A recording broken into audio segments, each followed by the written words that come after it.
Hello and welcome to the wholesaling and flipping and wholesaling houses in New York. I'm Michael Pinter, where I teach you how to start flipping or wholesaling houses, or if you're already doing it, how to grow your business. I got to get a haircut.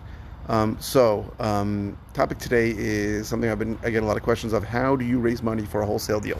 So let's talk about what you really need for a wholesale deal. So in New York, unlike most of the stuff that's on the internet, you will see that standard down payment is 10% of the purchase price. If you're buying something for $300 that you want to wholesale, that maybe the ARV is $500 or $600, you still got to put up $30,000. So in my course, I talk about specifically how to negotiate that down, what you should say, how you sort of make it look like it's in the seller's best interest to give you a reduced EMD, earnest money deposit.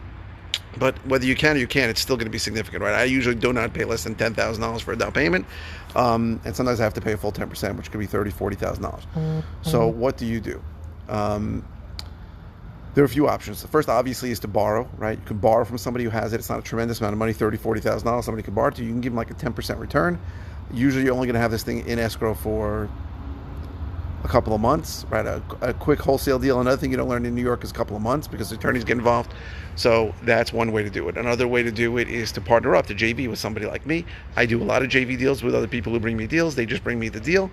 I vet the deal, go into the deal, use my money for the deal, use my attorney to get everything locked up, and find the buyer for it. And usually if it's a wholesale deal, we'll partner 50-50 on it. If it's a deal, a hotel deal where we have to buy it, or a rehab, it's usually a little bit better in my favor. But that's the standard situation. So that was really the two options. You can borrow the money. I'm assuming you don't have the money, that's why you're asking for it.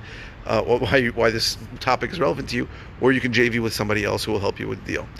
Those are the two options. I think they happen all the time. Something that happens all the time. When I started doing deals, I wasn't wholesaling, I was flipping, but I was taking a hard money loan on every deal, and I was borrowing money for the gap, the equity, with somebody else and splitting the profits with them. And that worked, and I paid exorbitant rates, but it got me started in the business 10 years ago. So I think it's something that anybody can do. So you either got to borrow it from someone you know. Should be a short-term loan. I mean, if the average wholesale deal for me in New York is about 30 grand. So if you're going to put up a $30,000 deposit to make 30 grand, if you have to pay somebody 10% on the 30 grand, it's only $3,000. It's still worth it for sure. So that's an option, or you can JV with somebody. Those are the two ways to do it. So hopefully this was helpful. Thank you if you're watching. If you want other ways I can help you, go to howtoflipnewyork.com. You can please like these videos if you like them. Subscribe if you're watching on YouTube, and keep the comments coming with more questions and topics. Thank you very, very much.